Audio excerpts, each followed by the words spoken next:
और महिला शक्ति गाड़ियां तोड़ने का प्रयास, डराने का प्रयास। आपको लगता है कि हम डरने वाले लोग हैं? आप बताओ, डरने वाले लोग हैं हम तो वो है जो बंजर भूमि का सीना चीर के फसल उगाते हैं।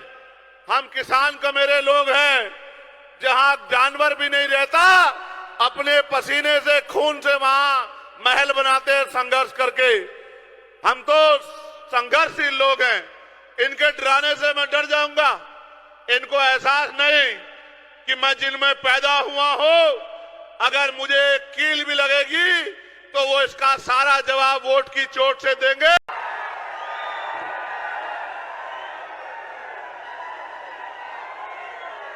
बहुत बहुत धन्यवाद। आज के इस सभा का संचालन कर रहे केसी बांगड़ जी। आज उचाना मंडी में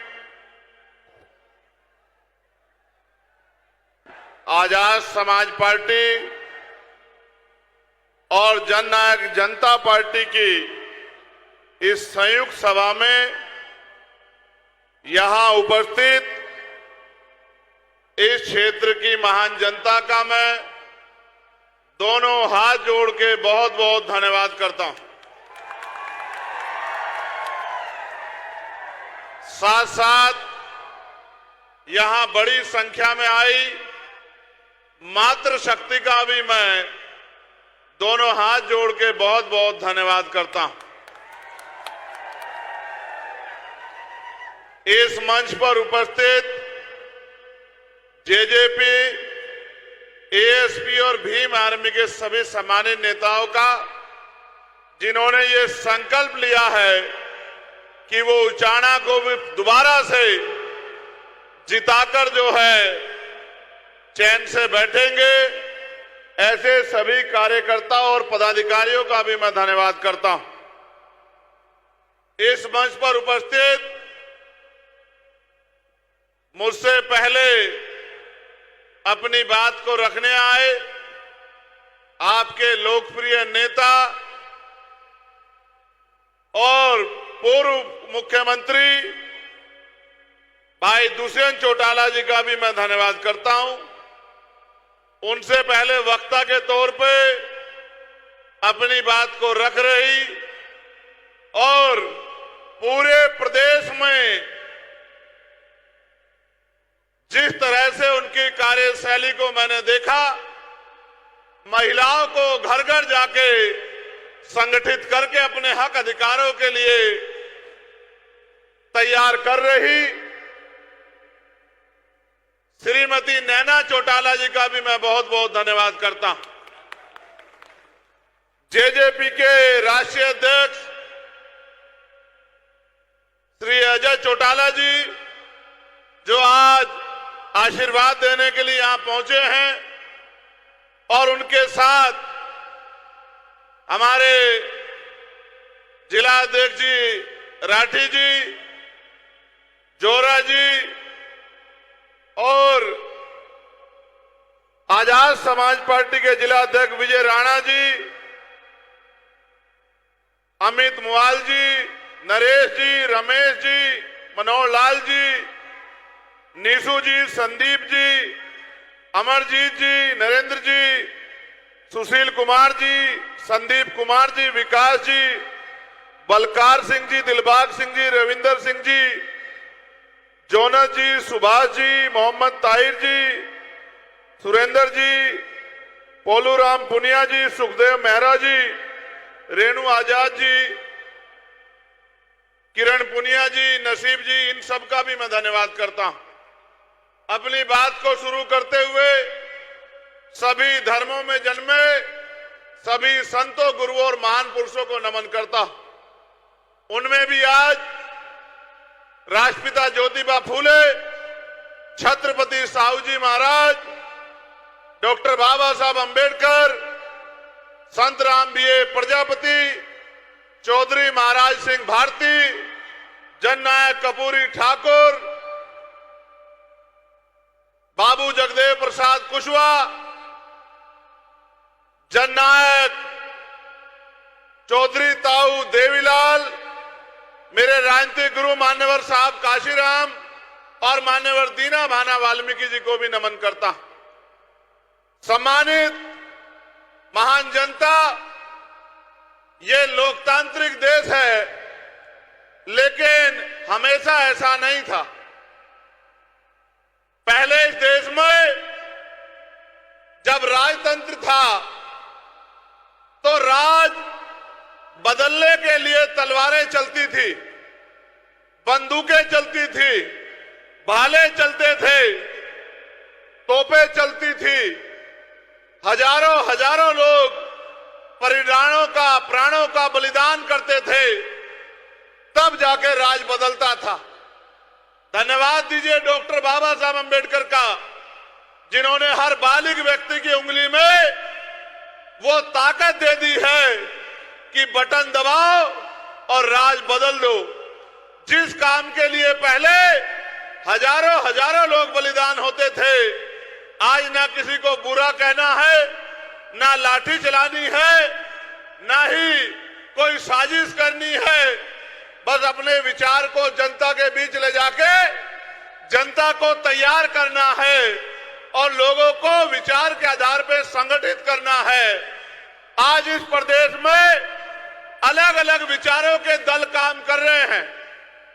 जहां कांग्रेस के लोग अपने विचार को लेकर आगे बढ़ रहे हैं, वहीं भाजपा के लोग अपने विचार को लेकर आगे बढ़ रहे हैं।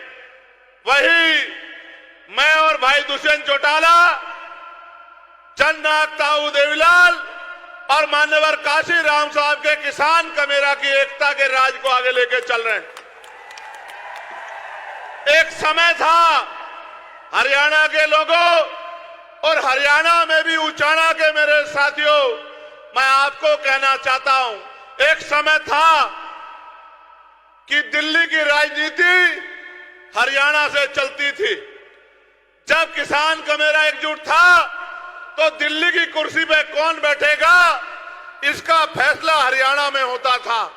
उत्तर प्रदेश की कुर्सी पे कौन बैठेगा, बिहार की कुर्सी पे कौन बैठेगा, इसका फैसला हरियाणा में होता था।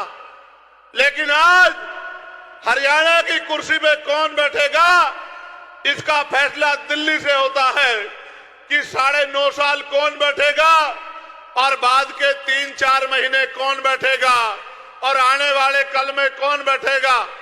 आज हरियाणा के बल को क्या हो गया है, मुझे ऐसा लगता है कि आप दुश्मन की साजिश का शिकार हो गए हैं। दुश्मन चाहता है कि दिल्ली से हरियाणा चले और उनके कठपुतली मुख्यमंत्री हरियाणा में बैठ के हरियाणा के विकास के पैसे को दिल्ली भेजने का काम करे। अगर आप जिम्मेदार व्यक्ति के हाथ में ताकत दोगे तो हरियाणा का पैसा दिल्ली नहीं जाएगा, बल्कि दिल्ली में रखा आपका पैसा हरियाणा के विकास के लिए लगने का काम होगा। एक समय था, वो समय आपकी वजह से पीछे हट गया। आप इन राष्ट्रीय दलों के चक्कर में आ गए और ये झूठे वादे आपसे करते रहे। इनके मैनिफेस्टो देखना, ये अपने मैनिफेस्टो के 4 काम पूरे नहीं करते, फिर भी आप उनके पिछलोग्गू बनने का काम करते हो।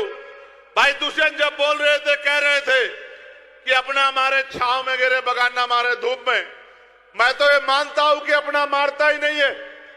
जो अपना होता है वो तो अपने का हाथ पकड़ता है, अपने के साथ रहता है, अपने की ताकत बढ़ाता है, अपने को मजबूत करता है। 30 साल मुझे कहना नहीं चाहिए था, मगर मैं इस बात को कहता हूं, मैं मंचों से नहीं कहता। 30 साल के थे वो, जब वो आपके बीच मैदान में और परिवार किस हालात में था आपने देखा। चाहते तो यहां से इधर उधर की सोचते, लेकिन आपके बीच में आए और मैंने कार्यशैली देखी दोनों भाइयों की। ऐसे नहीं हुआ गठबंधन कि इन्होंने कह दिया गठबंधन कर लो। जो काम इन्होंने किया, जैसे 32 दांतों के बीच में जीभ रहती है, इस तरह से जो काम इन्होंने 4.5 साल में किया, उस काम को पैमाना बना के अलायंस हुआ कि इस काम को अगर आगे बढ़ाया जाए तो हरियाणा के एक घर में खुशहाली आ सकती है, हरियाणा के किसान कमेरों की बात दोबारा मजबूत हो सकती है। ये अलायंस क्यों हुआ, मैं इस बात पे आऊंगा। उससे पहले जब मैंने देखा कि इन्होंने 1200 से ज्यादा लाइब्रेरी खुलवाने का काम किया, डिजिटल लाइब्रेरी, इसलिए कि गांव का बच्चा शहर के बच्चे के बराबर हो जाए, वो एजुकेशन में किसी पीछे ना रहे। फिर एक गांव में हम गए, प्रचार में थे, वहां की प्रत्याशी भी यहां बैठी, हमारी बहन, गांव के लोगों ने गाड़ी रोक ली। मुझे लगा कि शायद कोई नाराजगी होगी, मुझसे कहने लगे गाड़ी से उतर जाओ। मैंने कहा बताओ क्या बात है कि गाड़ी से उतर जाओ। मैंने कहा कि भाई प्रचार आज इस गांव में नहीं अगले में है। बोले एक बार उतर जाओ 2 मिनट के लिए, मीडिया के साथी दिखाना इस बात को जरूर। हम उतर गए, वो लाइब्रेरी में लेके गए, बेटियों की लाइब्रेरी अलग और बेटों की लाइब्रेरी अलग। फिर मिठाई ले आए। मैंने पूछा कि मिठाई क्यों दे रहे हो, तो उन्होंने कहा इस लाइब्रेरी की वजह से 18 बच्चे सरकारी नौकरियों पे गए। तो मुझे लगा कि मैंने जो हाथ पकड़ा है वो सही हाथ पकड़ा है। हमने मैनिफेस्टो बनाया बैठ के। मैनिफेस्टो में आपके लिए मैनिफेस्टो पढ़ना। मैं नौजवान साथियों से कहूंगा जो बेरोजगार घूम रहे हैं, जो अच्छी शिक्षा चाहते हैं, यहां की जनता जो अच्छी हेल्थ चाहती है कि चिकित्सा व्यवस्था अच्छी हो, हमारा मैनिफेस्टो पढ़ना कि हमने अमीरों को ताकतवर बनाने के लिए मैनिफेस्टो बनाया या गरीब की कटती जेब को रोकने के लिए और गरीब के जेब में पैसे डालने के लिए मैनिफेस्टो बनाया। पढ़ना आप लोग। तो मैंने तो बात की इनसे और बात की तो एहसास हुआ कि उनके मन में हरियाणा को लेकर एक सपना है। जिनके भरोसे चुनाव लड़ा, जिनके लिए दिन रात मेहनत की, जिनके लिए वोट मांगे, वो तो उसी दिन हाथ छोड़ के चले गए थे जिस दिन राज में आने के लिए सरकारें बनने का फैसला हो रहा था। उन्होंने भी उनके साथ आगे बढ़ने का निर्णय लिया। 6 महीने पहले सरकार छोड़ी। उचाना के लोगों आप बताओ, अगर सरकार छोड़ने के बाद क्या भाजपा की सरकार यहां गिर गई या चली? बताओ, गिरी या चली? चली ना। तो इसका मतलब अगर ये परिवार, और मैं धन्यवाद दूंगा अमरजीत ढांडा जी का कि वो एक वफादार सिपाही की तरह इनके साथ खड़े रहे, अपने पार्टी का झंडा डंडा पकड़ के रखा। मैं तो जानता हूं, मेरे साथी यहां खड़े हैं, एक एक दिन मैंने जिस दिन उनसे कहा कि मुझे उचाना चाहिए, उस दिन से लेकर आज तक उन्होंने पीछे पलट के नहीं देखा और दिन रात एक कर दिया। तो ऐसे हालात में निर्णय लेके आपकी सेवा के लिए आगे बढ़े। अभी आपने देखा 2 दिन पहले किस तरह का माहौल बनाया गया। ये गलतफहमी में है। ऐसे गुंडे और ऐसी गुंडागर्दी मैंने बहुत बार देखी है। ये नहीं जानते कि मैंने तो आत्मसम्मान की लड़ाई लड़ते हुए, अपने लोगों की स्वाभिमान की लड़ाई लड़ते हुए 16-16 महीने जेल काटी है, कभी उफ तक नहीं कहा। दिल्ली में जब गुरु घर टूट गया तो 66 दिन तक जेल काटी। एनआरसी में 29 दिन तक जेल काटी। और जब मैं जेल में था और सदगुरु रविदास जी महाराज का अपमान हुआ, मैं धन्यवाद दूंगा कि 5 एकड़ जमीन में सदगुरु जी का गुरु घर बनाने की घोषणा मेरे भाई दुष्यंत चौटाला ने की।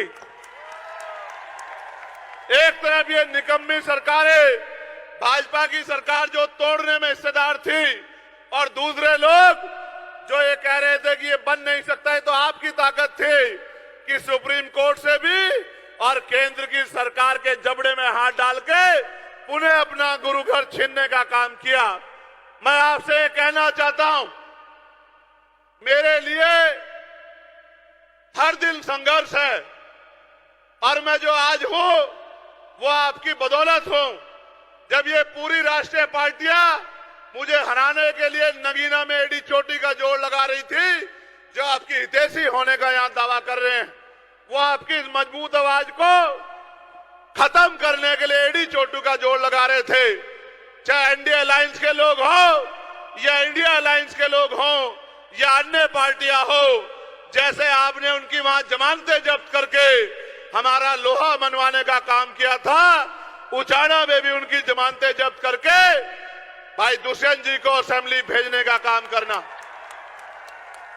जहां दिल्ली में खड़े होके मैं आपके अधिकारों की रक्षा के लिए, किसानों के लिए, पहलवानों के लिए, तमाम तरह से अंतिम व्यक्ति के लिए दिल्ली में आवाज उठाने का काम करूंगा, आपकी ताकत बनके, आपकी लाठी बनके इन सामंतवादी सोच के लोगों को जो गुंडागर्दी कर रहे हैं, इनको जवाब देने के लिए मेरा भाई दुष्यंत जो है असेंबली में दहाड़ने का काम करेगा, आपकी ताकत बनने का काम करेगा।